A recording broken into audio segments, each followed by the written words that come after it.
में एक बार फिर खुशामदीद। बात हो रही थी मुल्क भर में बारिशों से पैदा होने वाली सूरत हाल के हवाले से, और इस वक्त चूँकि पाक फ़ौज के जवान बारिशों और सैलाब से मुतासर आवाम की मदद में मसरूफ़ हैं।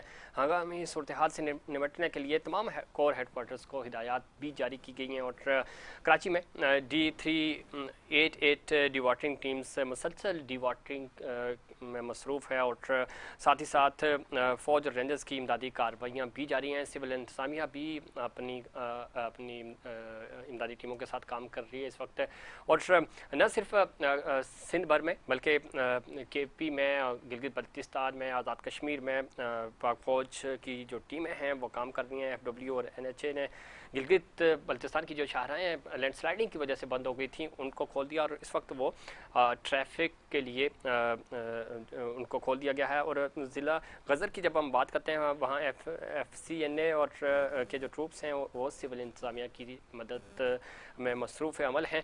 कराची की जब हम बात करें तो कराची चूँकि इस वक्त बिज़नेस कम्युनिटी ने भी और कराची के जो तमाम स्टेक होल्डर्स हैं वो ये कह रहे हैं कि इस शहर को आफत ज़्यादा करार दे दिया जाए, और इस शहर के लिए मास्टर प्लान की ज़रूरत है। इस पर बात करेंगे।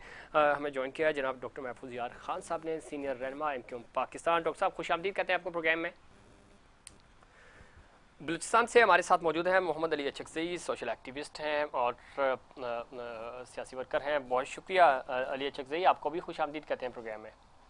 डॉक्टर महफूज यार खान साहब, गुफ्तगू का आगाज़ आपसे करते हैं। किस तरह देखते हैं, चूँकि MQM भी ब्रेक से पहले हम बात कर रहे थे पाकिस्तान तहरीक इंसाफ से भी और पाकिस्तान पीपल्स पार्टी से भी, वो ये कह रहे हैं कि MQM पिछले 30-35 सालों में ऑनरशिप लेती थी इस शहर की, और इस शहर की जिम्मेदार की जो ज़बू हाली है की जिम्मेदार भी आप हैं। आप ज़रा उनके इत्तेहादी भी हैं और कभी इत्तेहादी रहते हैं, कभी इन आउट लगा रहता है। PTI के साथ भी आपने शराकतदारी की, लेकिन जब ऑनरशिप की होती है, जब शहर डूबता है या यहाँ पे किसी भी तरह की कोई आफत आती है तो उसका ब्लेम बराह रास्त आप पे जाता है, उसके जिम्मेदार आप ठहरते हैं। पाकिस्तान पीपल्स पार्टी पीछे हट जाती है, वो कहती है कि हमारे पास तो उस तरह चीज़ें थी ही नहीं, हम जितना दे सकते थे सूबाई सतह पे वो हमने दिया। DMCs KMCs आपके पास थी, शहरी हुकूमतें आपके पास रही हैं, इसलिए शहर डेवलप नहीं हो सका और उसकी बराह रास्त जिम्मेदार आप हैं।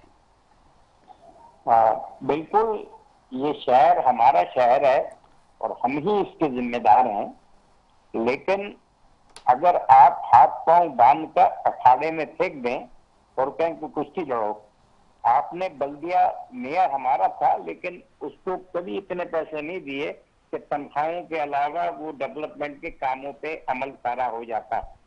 आज भी शहर की हिफाजत के लिए, शहर में जो तबाही आई है उसके लिए खालिद मकबूल सिद्दीकी जो हमारे कन्वीनर हैं, डॉक्टर साहब ने वजीर आजम से बात की जी। और वजीर आजम ने कहा है कि वो नुकसानात का अजाला करने के लिए तखमीना लगाएं और जितने लोग इस बारिश के हादसा में हिलाक हो गए हैं उनको फीसद 10 लाख रुपए का उन्होंने ऐलान भी किया है वफाक की तरफ से। तो हम सूबाई हुकूमत से भी यही दरखास्त करेंगे कि वो भी इन लोगों को जो मुतासरीन है इनके लिए माली इमदाद का भी ऐलान करें, कराची को आफतज़दा इलाका करार दें और हंगामी बुनियादों पे जो जो इलाके डूब गए हैं या जहां पर नुकसानात हुए हैं उनकी बहाली और उन इलाकों के ड्रेनेज का सिस्टम जो है वो अपडेट करने के लिए हंगामी बुनियादों पे काम शुरू किया जाए। हमारे कारकुन आपके साथ खड़े होकर आज भी हमारे डॉक्टर महफूज यार खान साहब, आप बड़ी बात बिल्कुल ठीक कह रहे हैं, लेकिन ये शहर वो शहर है डॉक्टर साहब, चूंकि आप ज़ाहिर इस शहर की सियासत करते हैं, शहर को जानते हैं, आपका अपना शहर है, लेकिन जब हम इस शहर की बात करते हैं, हंगामी हालात, मदद, इमदाद, ये शहर तो पूरे पाकिस्तान को पालता है। यहाँ के मुहैयर हजरात बहुत ज़्यादा फेमस हैं। कराची में कोई भूखा नहीं सोता। कराची 90% रेवन्यू सूबे को जनरेट करके देता है, 60% रेवन्यू वफाकी हुकूमत को जनरेट करके देता है। लाहौर के बराबर टैक्स तो सिर्फ लालू खेत की मार्केट इकट्ठा करके दे देती है, उसके बावजूद हम इस्लामाबाद की तरफ देख रहे होते हैं और इस शहर को भिखारियों की तरह डील किया जाता है। ये नौबत क्यों आती है? देखिए, ये नौबत समझने का फर्क है, और जब हम इस मुल्क की तमाम इकोनॉमी को कवर अप करते हैं। पाकिस्तान में सबसे ज्यादा टैक्स हमारा शहर देता है, लेकिन जब शहर पे तालीम की बात आती है, इंडस्ट्रियलाइजेशन की बात आती है, डेवलपमेंट के प्रोग्राम्स की बात आती है, तो इससे पहले भी जो हुकूमत थी उसने हमसे बहुत से वायदे किए, लेकिन अमल दरामद करने के लिए पैसे रिलीज नहीं हुए। अगर पैसे रिलीज भी हो गए थे तो काम शुरू ना हुआ। अब जब सर्कुलर रेलवे का काम और K4 का काम इख्तिताम पजीर होने को भी नहीं है, जी अब शुरू हो जाए तो हम ये समझेंगे कि शायद हमने कोई बेहतर काम इस शहर की खिदमत के लिए किया। यहाँ का इंफ्रास्ट्रक्चर, जो नालों की सफाई जो थी, अगर वो वक्त पर हो जाती तो शायद इतनी तबाही ना होती। लेकिन बारिश भी तो इतनी ज्यादा हुई है कि इसमें हम बस यही कह सकते हैं कि अल्लाह ताला हम पर रहम फरमाए, शहर पे रहम फरमाए, और हम एक दूसरे की मदद करने के साथ साथ अपनी मदद आपको उसूल पर काम करें। हमारे यहाँ गुलिस्तान जौहर में हमारे ग्रुप ने खाना वगैरह भी तकसीम किया है, जो भी मुतासर लोग हैं, और इलाकों में भी जहाँ पर भी जरूरत पेश आ रही है तो वो काम कर रहे हैं। बिल्कुल डॉक्टर साहब, ये तो बात ठीक है। यहाँ पे सोशल जो तंजीमें हैं वो काम कर रही हैं और पॉलिटिकल पार्टीज भी कर रही हैं, लेकिन हुकूमतों को, इंतजामिया की जिनकी जिम्मेदारी है बराह रास्त, वो काम नहीं कर रहे और वो सिर्फ इक़्तिदार इंजॉय कर रहे हैं, इक़्तिदार के मज़े ले रहे हैं और अपना अपना हिस्सा लेते हैं और साइड पे हो जाते हैं। और जब ओनरशिप की बात होती है, वो हिस्सा लेके गाँवों को चले गए इखराजात करने। अच्छा, इखराजात करने, सही कह रहे हैं डॉक्टर साहब। मैं आपकी तरफ आऊँगा। मैं चाहूँगा कि हमारे साथ मौजूद हैं मोहम्मद अली अचकज़ई, ये बलूचिस्तान से, बलूचिस्तान की सूरत हाल जानते हैं उनसे। अली, क्या सूरत हाल है ओवरऑल बलूचिस्तान की, और ख़ासतौर पर चूँकि पाक फ़ौज के जवानों ने लसबेला में 400 अफराद को सैलाबी पानी से रेस्क्यू किया, ओवरऑल वहाँ पर फोर्सेस काम कर रही हैं, रेस्क्यू टीमें काम कर रही हैं। पूरे बलूचिस्तान चूँकि इस वक्त आफत ज़्यादा है, वहाँ पर सैलाबी सूरत हाल के बाद बहुत ज़्यादा लोग मुतासिर भी हुए हैं। इमदादी कार्रवाइयाँ कैसी चल रही हैं? सिविल हुकूमत और फोर्सेस कैसे मिलकर सूबे में जो मुतासरीन हैं उनकी मदद कर रहे हैं? बहुत शुक्रिया ज़फ़ीर भाई। पीडीएमए बलूचिस्तान में अब तक 60 से ज़ायद अफराद जो है ना वो जाम बहक हो चुके हैं, जो कि सिर्फ मैं समझता हूँ कि पीडीएमए इस तरह के वो बयानात देते हैं कि यहाँ पे इतने लोग मर चुके हैं, वहाँ पे इतने लोग मर चुके हैं। इससे बेहतर है कि पीडीएमए जो है ना वो प्रेजेंटेबल काम करे। हर आफत आने से पहले उनके जो जवान है हर डिस्ट्रिक्ट के अंदर, क्योंकि इन्हें पता होते है कि मौसम जो है ना मौसम किस तरह होता है, तो एक तो ये बात है कि पीडीएमए सिर्फ अनाउंसमेंट करते हैं जब तक कोई वगैरह हो जाती है। उसके बाद दूसरी दफा मैं अपने चमन और किला अब्दुल्ला की बात करता हूँ। चमन और किला अब्दुल्ला में तकरीबन 6 से ज्यादा लोग जाम हो चुके हैं, जिनमें बूढ़े भी है, बच्चे भी है और बुजुर्ग भी है। एक और भी बात मैं आपको बताता चलूं कि किला अब्दुल्ला इस वक्त पाकिस्तान में जो तोड़ कुलूद सेब है उस हवाले से इंपोर्ट में सबसे आगे है। तो आपको ये बताता चलूं आपकी प्रोग्राम के सकते कि इस वक्त तकरीबन 50% जो सेब के पलदार बागात है वो तबाह हो चुके हैं। इसके अलावा मुख्तलिफ हमारे डैम जो है ना वो टूटने के बहुत जो है ना ज्यादा चांसेस है। इवन किला अब्दुल्ला और चमन के लोगों ने हाजी अकबर वाले दिन प्रोटेस्ट भी किया था, कोयटा चमन शाहराह बंद कर दी, इसलिए कि ये जो एक डैम है इसके जो है ना टूटने का खतरा है।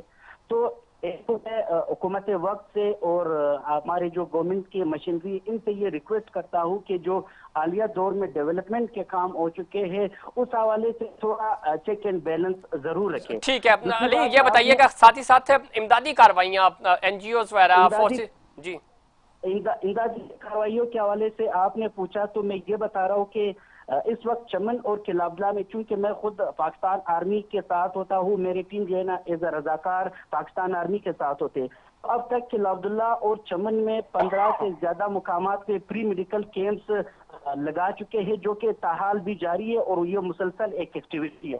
इसके अलावा पाकिस्तान आर्मी की जानिब से 300 से ज्यादा खानदानों में राशन, खेमे और हाइजीन के जो किट्स है वो तकसीम हो चुके हैं।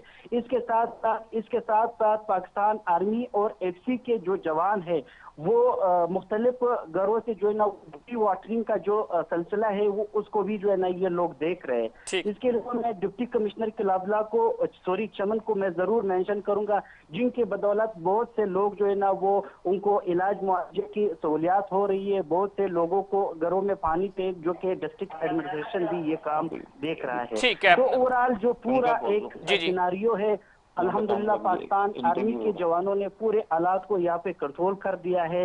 लेकिन हुकूमत से मैं अभी अपील करता हूँ कि अभी भी जो है ना 14, 15, 16 तारीख को जो है ना एक आने वाली है मानसून की। ठीक है अली, अब मैं आऊँगा आपकी तरफ भी। डॉक्टर महफूज यार खान साहब, चूँकि सिंध में अभी पहला मरहला बल्दियाती इंतखाबात का हो चुका है, सेकंड ज़ाहिर शहरी इलाकों का है, कराची, हैदराबाद, क्या देखते हैं इस तरह की सूरत हाल के बाद अवाम किसको वोट दें, क्या करें? चूँकि बेबस हैं, एमक्यूएम पाकिस्तान, ज़ाहिर आप उनके नुमाइंदे हैं, लेकिन एमक्यूएम पाकिस्तान से भी कोई खुश नहीं है। अवाम से, अवामी सतह पे मैं बात कर रहा हूँ। पाकिस्तान पीपल्स पार्टी ज़ाहिर 15 साल से सूबे में है, वो ब्लेम आप पे डाल देते हैं। पाकिस्तान तहरीक इंसाफ आपके सामने है, अब वो कुछ नहीं कर सकी शहर के लिए। लोग मायूस हो चुके हैं इस सिस्टम से। तो अगर इस तरह की मायूसी होगी तो अवाम किधर जाए, अपने मसले लेकर किसके पास जाए? एमक्यूएम को अगर तमाम वसाइल के साथ, इख्तियारात के साथ मौका मिलेगा तो वो अपना पूरा किरदार अदा करेगी। और लोग हमारे ठीक है, हमसे कुछ नाराज हैं लोग, लेकिन इंशाअल्लाह ताला उनकी नाराजगी हम दूर करेंगे। और इत्तेहाद की तरफ एमक्यूएम बढ़ रही है। और आपने भी खबरें देखी होंगी कि हमारे बाज वो पुराने साथी दोबारा एमक्यूएम की तरफ आ रहे हैं ताकि हम इस शहर की खिदमत कर पाए। ठीक है डॉक्टर साहब, आप चूंकि मौजूद हैं, आपकी मौजूदगी का फायदा उठाते हुए फारूक सत्तार साहब ऑफिशियली ज्वाइन कर रहे हैं, कब तक ऐलान करेंगे? फारूक भाई तो हमारे बड़े पुराने और हमारे सीनियर साथियों में से हैं। उन्होंने बाकायदा तो ऐलान वो अब करेंगे ईद के बाद, लेकिन उन्होंने हमारे उम्मीदवार जो 245 से हैं उनकी हिमायत का ऐलान कर दिया है। वो पतन को सपोर्ट करने के लिए पब्लिकली अपील भी कर दी है। चले, बहुत शुक्रिया डॉक्टर महफूज यार खान साहब, आपका शुक्रिया। मोहम्मद अली चकज़ई, आपका बहुत शुक्रिया। और इस वक्त चूँकि मुल्क भर में बारिशों की वजह से सैलाबी सूरत हाल है और कराची इस वक्त आफतज़दा बना हुआ है। और इस वक्त तमाम सिविल हुकूमतें, सिविल इंतज़ामिया, पाक फ़ौज के जवान और इमदादी कार्रवाइयों में मसरूफ़ हैं। और शहरियों से भी ये गुजारिश है कि आप गैर ज़रूरी तौर पर बाहर ना निकलें, अपना ख्याल रखें। और जिस तरह की ये बारिशें हैं और अगला स्पेल भी इन बारिशों का आना है, आप एहतियात करें और गैर ज़रूरी तौर पर बाहर निकलने से गुरेज करें। मुझे और इनसाइड पाकिस्तान की पूरी टीम को दीजिए इजाज़त। अल्लाह के बाद।